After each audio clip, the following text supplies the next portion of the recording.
Boa tarde, doutores e doutoras. Estamos voltando aí para o segundo momento de nossa aula. Primeiro momento intenso, muita informação, como deve ser, né? Nós vamos aqui sempre trazendo essas informações de uma maneira bem acessível para cada um de vocês. Vamos verificar aí, nós fizemos uma viagem, né? Nós dissemos várias questões aí, modelo de prova, falamos das questões de interpretação, elementos, né? Falamos sobre as questões inerentes à exegese, fizemos um comentário ponderado sobre a importância de se lembrar da escola dogmática lá de 1804. Olha só, coisa bacana de ser trabalhada. Muito bem. Dando seguimento aqui à nossa linha de raciocínio, o objeto de estudo da nossa aula de hoje, nós vamos continuar essa visão até a semana que vem, com essa pegada sempre muito intensa, tá? Então ficou com dúvida, alguma coisa não ficou muito clara, vamos aí embargar e traga para nós aí essas informações, que é para eu colocar no slide, tá bom? Professor, a importância da justiça para o direito. Primeiro, não sei se vocês vão recordar, nós estudamos muito nos últimos dias justiça, né? Justiça estudamos, inclusive, eu gostei muito de falar um pouco de Platão, mais Aristóteles. E tivemos uma professora que trouxe Kant, né? Que é o Kant. Esse cidadão é fantástico. Nós tivemos aqui, ela é mestre em filosofia, tem mestrado em filosofia, e é muito bom a gente poder verificar a mentalidade de pessoas que gostam de debater sobre o conteúdo e a riqueza de detalhes que acrescenta. Então, olha só como é bom vocês estarem nesse meio, né? Muita informação. Aí, junta com a que vocês têm, todo mundo vai crescendo. Isso é legal demais. Mas, professor, a justiça, o que é essa justiça? Tu lembras que quando falamos sobre a visão do Telle, né? De justiça, ele fala muito em virtudes, proporcionalidades, distribuição, não é? Fala muito das questões inerentes a essa virtude maior, tá? Então aqui a importância da justiça para o direito, ele deixou esse legado. Nós podemos dizer que justiça é o poder de fazer valer o direito de alguém ou de cada um, tá? Eu posso dizer que justiça é isso. Eu posso dizer que o papel da justiça brasileira atinge, né, atinge a garantia de acesso aos direitos fundamentais de cada cidadão que ela recorre. Sendo assim, ao prover o direito, é de suma importância que se cumpra também os deveres, buscando a igualdade perante as leis. Olha que bárbaro, tá? Eu trouxe mais um fragmentozinho aqui. Imparcialidade e equilíbrio. E aí nós vamos relembrar um pouco lá da primeira aula, onde eu mostrei para vocês o símbolo, né? A Têmis. Então, quando se fala nas questões inerentes que direito e justiça, eles são conceitos que entrelaçam a tal ponto de serem considerados uma só pela consciência social, isso é verdade. Tá? Por isso que eu costumo sempre falar do direito, visualizando aí a questão de law versus right, onde você tem a lei versus o direito. A gente faz esse pequeno corte para maximizar esse entendimento. Então, eu tenho a justiça, que é o poder de fazer valer o direito, né? De alguém ou de cada um. Mas eu também posso falar da justiça na qualidade dos seus órgãos que compõem o poder judiciário. Né? E aí, a título de curiosidade, só dica de leitura, você encontra no nosso livro positivado, né, os artigos. Quem são os artigos? E aí eu posso dizer que vai do 127 ao 135. Então, dos artigos 127 ao 135 da nossa Constituição Federal, vocês vão observar a existência da justiça pela qualidade dos órgãos, né, que os representam. É muito comum a gente observar, eu vou na justiça, vou levar isso à justiça. Perceberam? As pessoas, elas têm uma visão de justiça de um jeito, tá? E aí é sempre muito bom estarmos ponderando sobre isso. Então você tem prerrogativas e você tem o farol iluminado, materializado de um direito. Para se fazer esse farol materializado, né, a materialização desse direito, eu preciso do devido processo legal. Para se intercalar isso, eu preciso de alguém que me represente, né? Alguém com qualidade postulatória. Aí entra o advogado ou entram os órgãos responsáveis que devam ser acionados legalmente. Esses órgãos, que são essas representatividades dos órgãos do judiciário, eles estão contemplados aqui na nossa Carta Maior, dos artigos 127 ao artigo 135. Uma dica de leitura muito bacana para você observar como a Constituição ela é muito bonita. Inclusive, eu acho que introdução ao estudo da Constituição brasileira deveria ser pré-requisito de estudo de ensino médio. Sem nenhuma brincadeira. Eu acho que nos falta muito embasamento teórico e que precisa ser alavancado através de uma boa leitura. E nada melhor do que a própria leitura da própria Constituição, que tem de distribuição gratuita, né? As pessoas deveriam ter. Tá? Então, falou de Ministério Público, aí os senhores vão ficar logo no artigo 127 a 130. Olha qual a importância do Ministério Público, o MP chamado, né? Falou da Advocacia Pública, os senhores vão ficar do artigo 131 a 132. Já da Advocacia é o 133. E o da Defensoria Pública, de 134 a 135. São as funções essenciais à justiça. Tá? Então, você tem aí as funções essenciais à justiça, de acordo com a sua representatividade. Então, tá aí uma dica, né? Ó, as funções essenciais. Então, tem aí os órgãos que estão aí, cada um dentro da sua essencialidade. Então, as funções essenciais à justiça.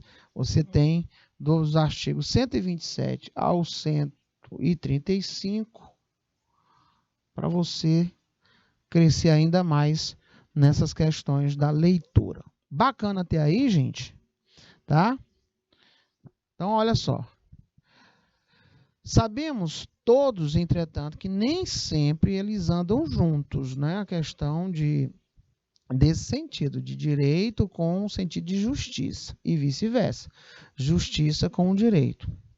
Eles andam juntos. Nem tudo que é justo, e nós vimos leis justas e injustas, tá? Ó, nem tudo que é justo é direito. Nem tudo que é justo nem tudo que é direito é justo. E nem tudo que é justo é direito. Eu super amei essa frase. Colocando ela aqui em evidência para os senhores. É por isso que muitas vezes, ao se fazer uso da manutenção de direito, a gente ouve falar, mas foi muita injustiça isso que fizeram. Tá? E isso decorre disso aí, ó. Nem tudo que é direito é justo e nem tudo que é justo é direito. E aí você poderia dizer, mas por que isso acontece? Tá? Isso acontece por conta de uma outra aula que nós vimos lá atrás. A ideia de justiça, ela engloba valores inerentes ao ser humano, tá? Esses valores inerentes ao ser humano tá inteiramente direcionado com tudo que nós adquirimos do direito natural. E nós vimos que a amplitude do direito natural é esse direito que nos contempla ao ato de nossa geração. Eu fui gerado, eu já tenho esses direitos. Eu não vou para a cidade lá do Theo Monteiro, porque lá tem uma lei que diz que eu não posso beber água. Percebeu? Tem uma lei que diz que não pode comer.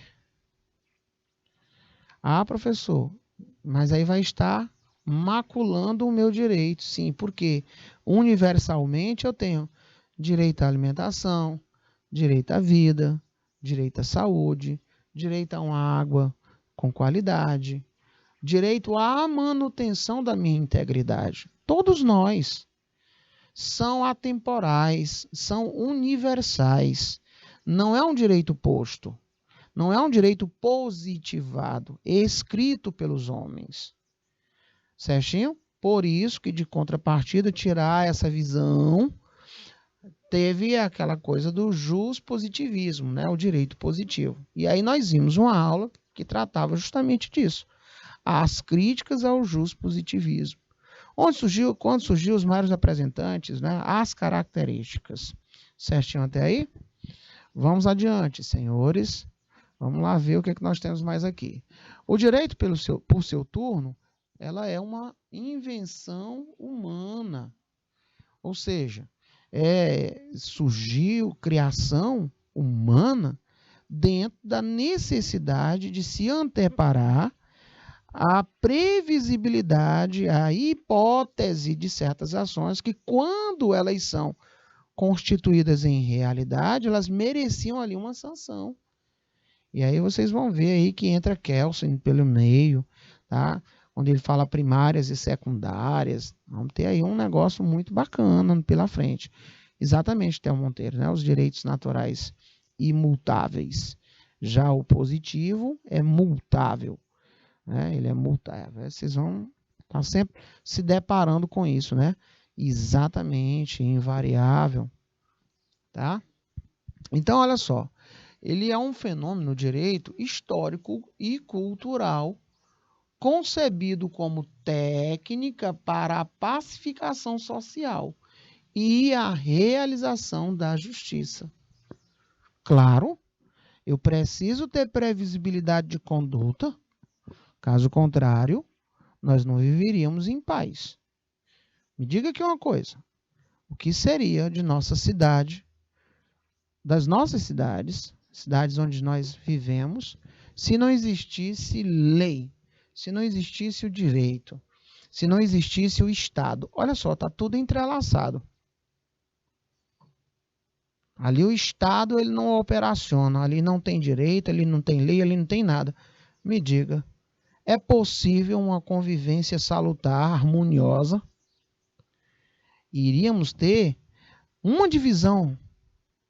É justamente a divisão daquele que é forte para os mais fracos. Porque alguém iria dominar alguém. Entende? Pois é, olha aí a importância. Em suma, enquanto a justiça ela é um sistema aberto de valores em constante mutação, o direito é um conjunto de princípios e regras destinado a realizá-la. Esse conjunto de princípios e regras, né, realiza a justiça, que é esse sistema aberto de valores em constante mutação. Deu para entender? Aí eu volto àquele exemplo das leis em desuso, né, das leis esquisitinhas, certinho? E nem sempre o direito alcança esse desiderato, quer por não ter acompanhado as transformações sociais, quer pela incapacidade daqueles que o conceberam. Tá? Professor, é por isso que nós temos a questão do direito, né? Da questão inerente, a questão do direito justo e o direito injusto, das leis justas e injustas. Exatamente, seria um caos, professor, se nós não tivéssemos nenhum anteparo legal, nenhum Estado, nenhuma representatividade. Todo mundo iria vivenciar as suas próprias forças, iria ser a autotutela plena, reverberada com muita má conduta, muita maldade, muita coisa ruim. Então, quem segura toda essa essência perniciosa do nosso âmago, do nosso íntimo, são esses freios externos. Não é? É dessa ciência que nós temos. Nós, enquanto sociedade, nós, enquanto ser humano, nós somos capazes de tudo. De tudo. Só para vocês terem uma ideia. Uma vez eu vi um certo professor e experiente biólogo dizer o seguinte: a raça humana é a única que mata a própria raça para não se alimentar, só para a manutenção do seu próprio mal, do seu próprio egoísmo. Eu fiquei chocado com aquela frase de imediato. E eu fui procurar ler muito sobre isso. E é triste quando a gente chega a esta concepção. Às vezes eu estou assistindo a um noticiário e o material que mais se vende na mídia é a violência, né? São as notícias negativas. A gente observa o quanto hoje nós estamos temerários, porque a pandemia ela nos roubou o pouco de civilidade que achávamos ter. As pessoas estão assim um pouco, digamos assim, descontroladas. Né? Está tendo aí um boom de violência, de falta de empatia, de má educação, de desrespeito, de rebeldia, de troca de valores, onde a vida humana ela não vale mais absolutamente nada. Eu sou o algoz da vida de alguém, olha só, como se eu tivesse poder de chegar e dizer, tu não mereces viver. Então é bom a gente refletir. E o que traz esse ponto de reflexão? Conhecimento, estudo, pesquisa. Tá? É um trabalho de formiguinha. Até nos reabilitarmos o que nos foi aí dilacerado por esse momento pandêmico, por essa invertida de valores e por essa escalada da violência, somente o estudo pode nos trazer essa qualidade. Tranquilo, Baixa Grande do Ribeiro. Na semana que vem teremos muito mais. Né? Olha, professor colocando ali para mim, de Baixa Grande do Ribeiro, a questão do transporte, mas que vai postar no grupo da turma. E aí, tranquilo, semana que vem, muito mais. Então, vamos aqui um pouquinho mais para adiante. De um ponto de vista legalista e institucional, a justiça, ela segue o caminho das leis. Uma vez que são elas que delimitam o alcance de nossas ações na sociedade civil. Então, são as leis que freiam as nossas ações na sociedade. Elas são, de fato, aqueles responsáveis, freios responsáveis, para dizer assim, rapaz, eu não vou fazer isso. Porque se nós não tivéssemos isso, né, nós teríamos um momento muito esquisito. Vamos supor que você está dentro da sua casa, esqueceu a porta da cozinha aberta, você está banhando. O caba pula, né, ultrapassa o obstáculo e aí encontra a porta aberta, mas você está dentro da sua casa, banhando, está lá a porta entreaberta da cozinha. Porta da frente trancada, a janela está toda e a porta da cozinha entreaberta. Ora, você tem o direito da manutenção da sua integridade e da sua propriedade. O que você não pode é ultrapassar aquele mal injusto, porque aí você passa a ter um problema. Não é? Mas olha só, em que mar de devaneios nós estamos vivenciando. Nunca eu iria pular um muro, e nem se não tivesse muro. Meu amigo, às vezes eu vou visitar, meu diretor, uma pessoa que está no conjunto novo, né? Esses conjuntos novos, quando as casas são entregues, aqueles mais antigos não vinham, né, com muro. Hoje em dia já estão vindo com um pacote completo, até com serpentina, etc. Né? Eu me lembro muito bem quando eu vinha visitar um colega meu, lá do calçamento eu batia palmas de casa, porque eu entendo que ali é o limite dele. E olha que eu tinha sido convidado. Disse, anda, Laudo, larga de ser bobo, rapaz, sair do meio da rua. Não, eu vou logo entrando aqui, uma coisa não funciona, não. E eles brincavam comigo. Pô, deixa eu abrir aqui o portão imaginário do meu muro que eu ainda vou construir. Entre, doutor. Entende? Então é uma questão que está nos faltando, olha, lá de trás. Então, quando nos falta toda a educação, a ética, a moral, o caráter, a personalidade, a população gosta de chamar assim, né? Aí entra o direito, as leis, as normas, tá? O direito positivado, o direito posto, o direito objetivo, o direito subjetivo. Lembra lá, o direito material, o direito processual. Tá tudo dentro desse pacote que nos possibilita vivenciar em uma certa segurança e harmonia. Então tá aí. Considerando isso, tá? Essas leis elas podem se tornar leis justas, porque nós já estudamos, e as injustas diante das constantes mudanças históricas da sociedade. Seria, hoje em dia, um pai de família separou-se, né, e dizer que não vai pagar a PA, por um exemplo. Mas tem lei que o obriga a ter essa consciência. Não era para existir pagar o provimento alimentício, né? Não era para existir uma lei, bastava ter uma conscientização. Mas observe que até hoje temos mulheres e mais mulheres e pais também que lutam na justiça por essa manutenção. De contrapartida, tem o pai que sempre pagou e paga, né, num percentual que ali foi arbitrado e nunca teve o direito de diminuir esse valor arbitrado, tá? Nem direito de exonerar, mas já tem outros casos onde você vê uma exoneração, você vê aí um arbitramento para menos por conta do tripé de poder pagar ou não poder pagar, da necessidade ou não necessidade de quem vai receber esse provimento. Então, tudo isso ele tem que ser analisado nessa perspectiva macro, né, ao caso concreto. E é por isso que se fala muito sobre a existência de cada caso e cada caso. Eu gosto muito de brincar, e o meu diretor ele vai ouvir isso quando ele estiver fazendo o curso dele, acho que agora em 2023, né, meu diretor? Ele vai ouvir, rapaz, você vai estudar 5 anos da sua vida para sair da universidade e dizer depende. Por quê? Por que, professor, o senhor usa tanto depende? Por que o advogado está falando tanto depende?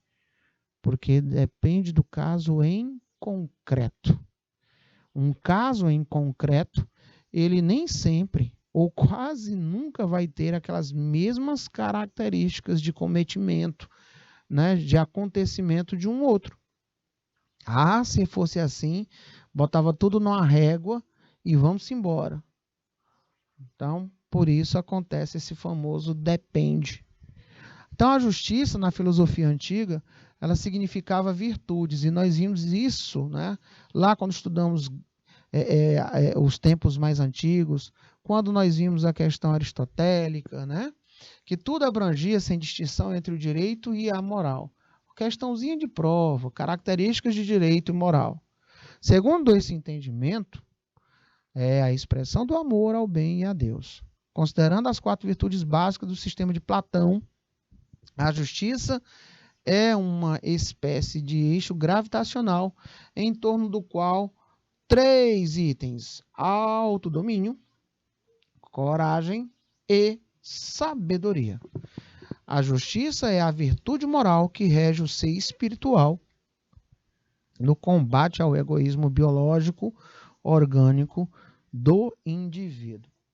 A justiça, gente, ela harmoniza as pretensões e interesses conflitantes na vida social da comunidade.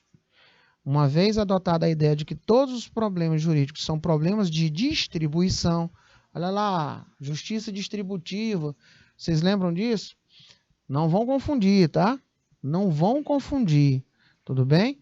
O postulado de justiça equivale a uma exigência de igualdade na distribuição ou de partilha de vantagens ou cargas. E aí nós tivemos aí os pitagóricos simbolizaram a justiça com um número quadrado. Já voltando novamente àquelas nossas viagens, né? E nós temos também aqui a questão de Aristóteles. Olha lá. Há que se compreender a igualdade sobre um prisma relativo, ou seja, como uma exigência de que os iguais sejam tratados da mesma forma, tá?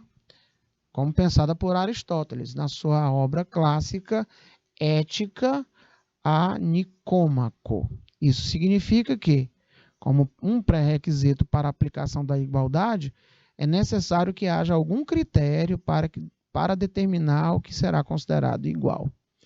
A exigência de igualdade contida na ideia de justiça não é dirigida de forma absoluta a todos e a cada um, mas a todos os membros de uma classe determinada por certos critérios relevantes. Certinho? Vamos agora para aquele nosso momento praticar. Não é isso? É hora de praticar. Olha como vai ser interessante. Estou acompanhando aí os meninos, né? Vamos lá, hora de praticar. E é sempre muito bom praticar. Anote aí mais dicas de prova. Você que depois vai receber no link aí da sua turma, estudar no final de semana. Próxima semana temos mais um objeto de aprendizado para o dia, tá? Ele é mais curtinho.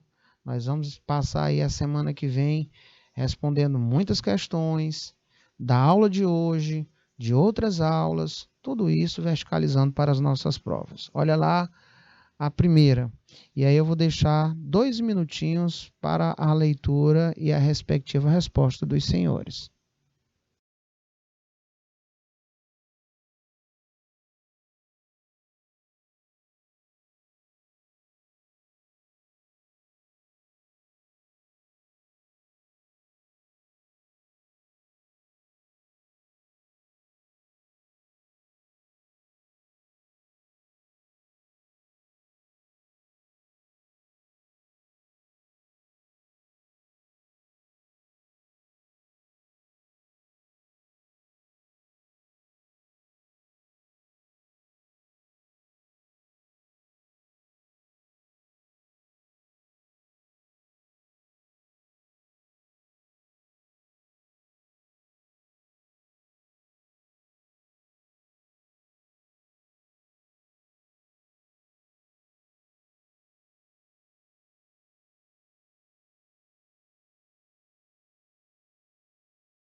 Muito bem. Olha aí o que é que ele nos trouxe de primeiro momento. Professor, não marquei porque eu fiquei com vergonha, você acredita? Acredito. Ó, direito e moral. Tá, vamos relembrar alguns tópicos, tá? Para você que depois vai nos assistir, nos ouvir, anotar, rever a aula. Tem problema não. Vou relembrando alguns tópicos enquanto você vai, através desses tópicos, que eu vou repassar para você ver a resposta correta. Nem sempre uma questão desse tamanho ou com um texto maior ainda significa dizer que ela é difícil ou impossível de responder. Pelo contrário, às vezes é só no detalhe. Antes de começarmos a dar esses tópicos, exatamente, Theo Monteiro, vocês vão ver isso aí da questão da pensão alimentícia lá na base, onde vemos aí a questão inerente à família, tem também lá algumas questões inerentes ao próprio direito civil. Nós vamos ver aí alguns pré-requisitos, né, de indenização para quem pagou a mais ou sem necessidade, contratos.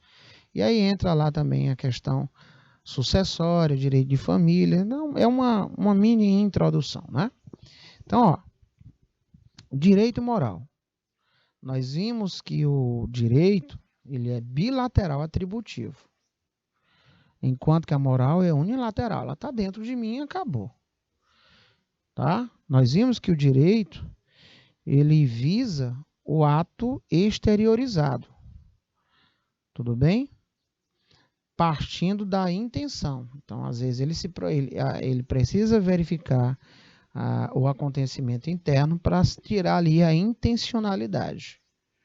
Ou até onde foi essa intencionalidade. Certinho? Nós vimos que a moral já é exteriorização, né? Mas é a exteriorização da intenção partindo da exteriorização do ato. A questão coercível já é do direito. Não coercível é moral. A questão que visa o bem social é o direito. A questão que visa o bem individual é a moral.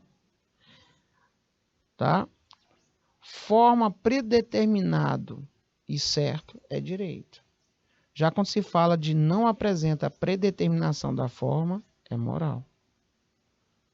Pronto. Aí eu já tenho uma visão imediata, uma visão prevalecente ao bem individual.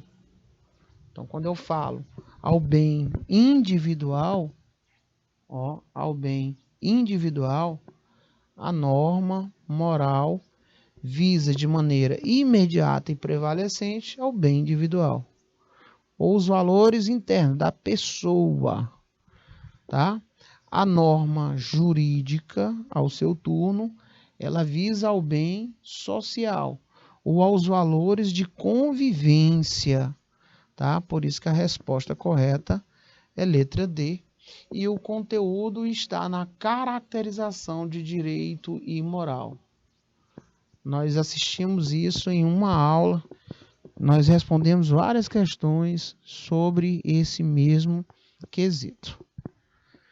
Tá bom? Alguma dúvida até aí? Vamos um pouquinho para frente. Se tiver dúvida, coloque, que é para a gente poder operacionar em cima dela.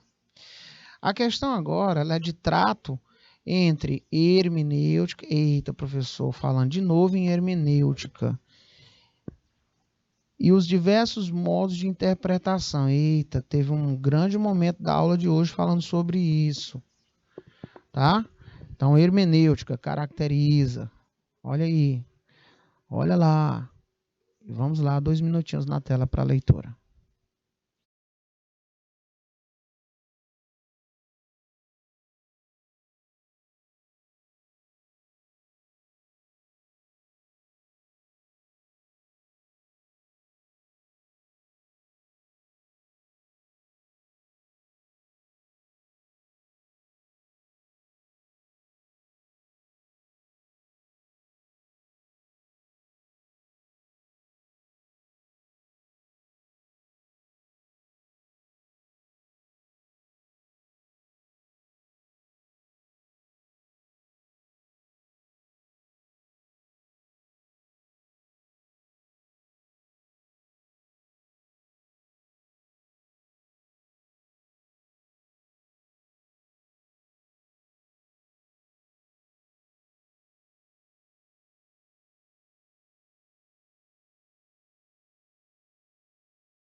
Muito bem. Nós vimos interpretação dentro da hermenêutica. Lembram disso?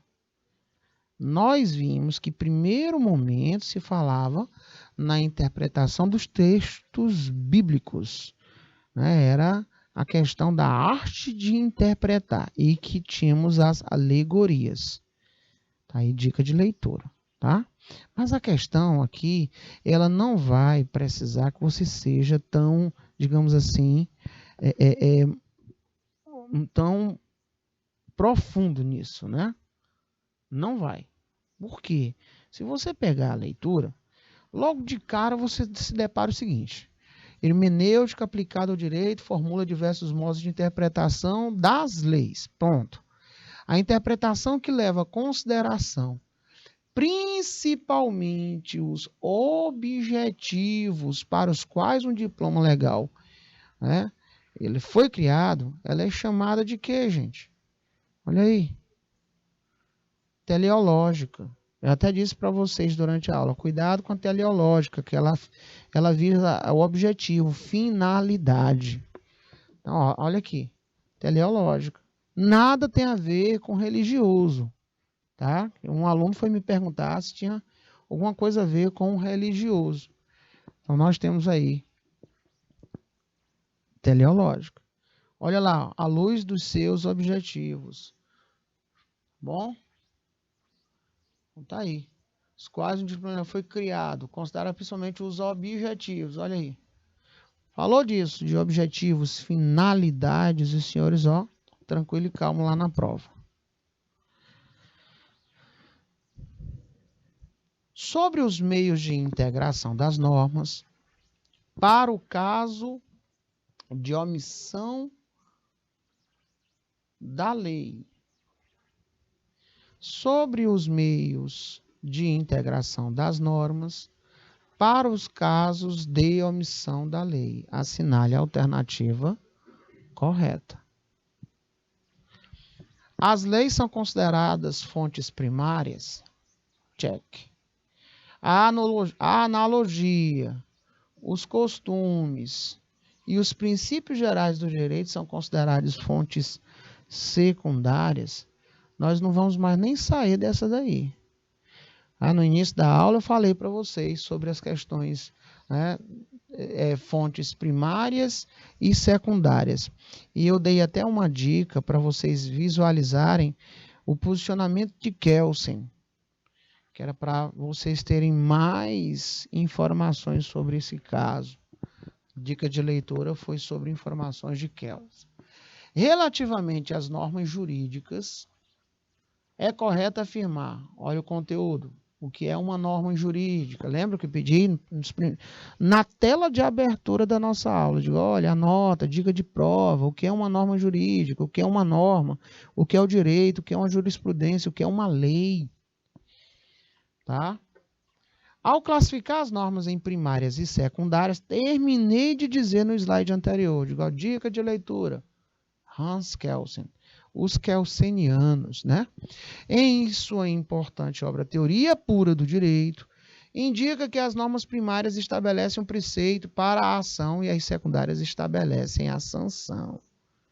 E aí, eu não sei se vocês vão lembrar, nós falamos muito sobre filosofia, nós fomos falar sobre fontes, visualizamos o comportamento das fontes materiais, formais. Vimos que as formais podem ser imediatas, mediatas, que são essas aí que estão, né? Nós vimos também a questão do silogismo. E nós vimos a questão em termos hipotéticos, né? Então, uma dica de leitura aí, quem foi responsável pelo silogismo hipotético? Vocês vão ver aí. Primeira dica de leitura, ó. Dica de leitura.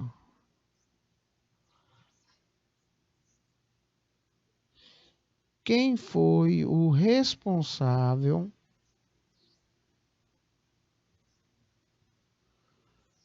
pelo silogismo hipotético?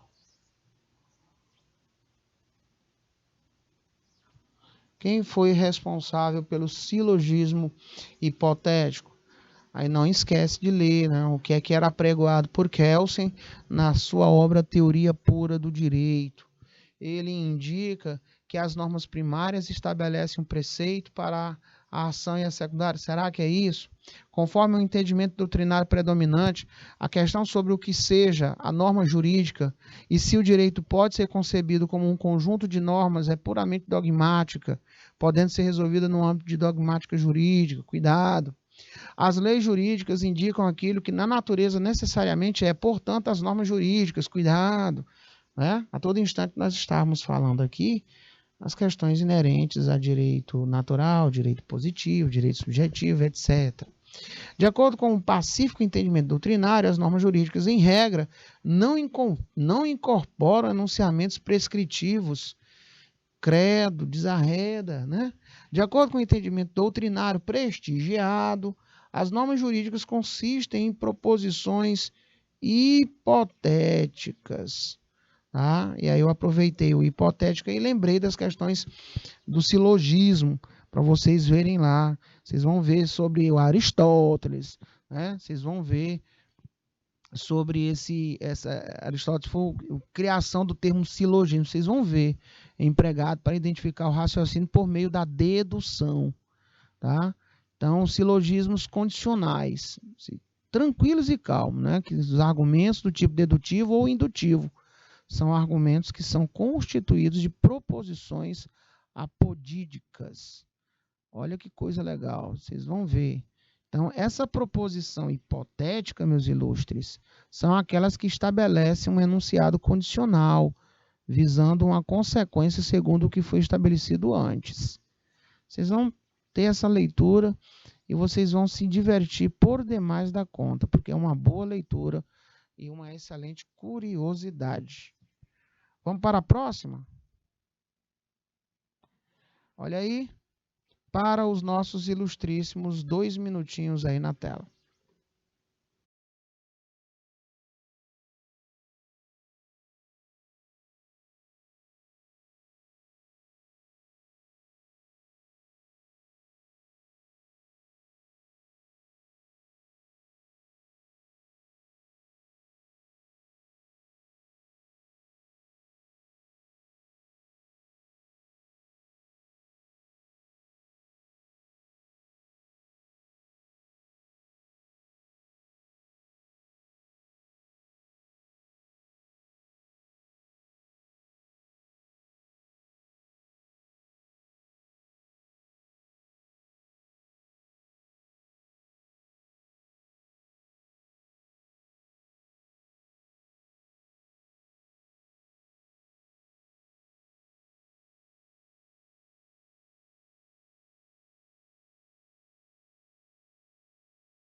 Vamos lá, meus queridos. Ele pede para julgar VOF. Mas poderia ser, né? A verdadeira. Porque aqui, meus lindos, nós só temos uma verdadeira. Então vamos lá. A única força jurídica legitimamente superior ao legislador é o direito natural. Portanto, o legislador é soberano tomar suas decisões desde que não violem os princípios do direito natural. Meu povo, nós estamos falando aqui a fundamentação das características da escola da exegese. O filósofo italiano Norberto Bobbio afirma que tal escola ela foi marcada por uma concepção rigidamente estatal de direito. Como consequência disso, nós temos o princípio da onipotência do legislador. Aqui, ó.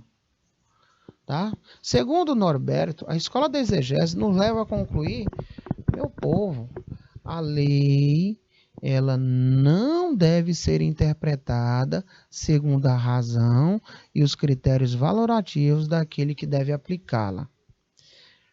Se é o princípio da onipotência do legislador, ela deve submeter-se completamente à razão expressa pela própria lei. Então, isso aí está verdade.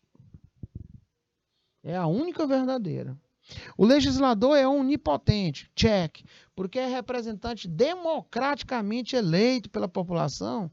Olha aí, já começa a loucura. Ó. E esse processo representativo deve basear-se sempre no direito consuetudinário, aquele lá de vindo da prática reiterada, tida como importante por uma pela determinada parte da sociedade. Na época, eu falei para vocês os cheques, né? Alguns professores até dizem assim, quase não se usa mais o cheque, tal, tudo. E como ainda hoje, para quem tem conta corrente no seu banco, vá lá, se você tem conta corrente no seu banco, tem lá um limite especial, tem cheque. Clique lá, cheque. Vai lhe perguntar ou não vai lhe perguntar quantos talões você quer, de quantas unidades você quer?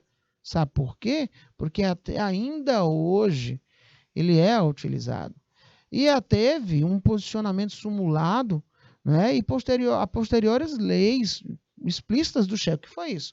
Uma prática reiterada, tido como importante e imprescindível por uma determinada classe da sociedade. Então, eu, enquanto professor, eu não posso chegar para você e dizer que ninguém usa mais isso.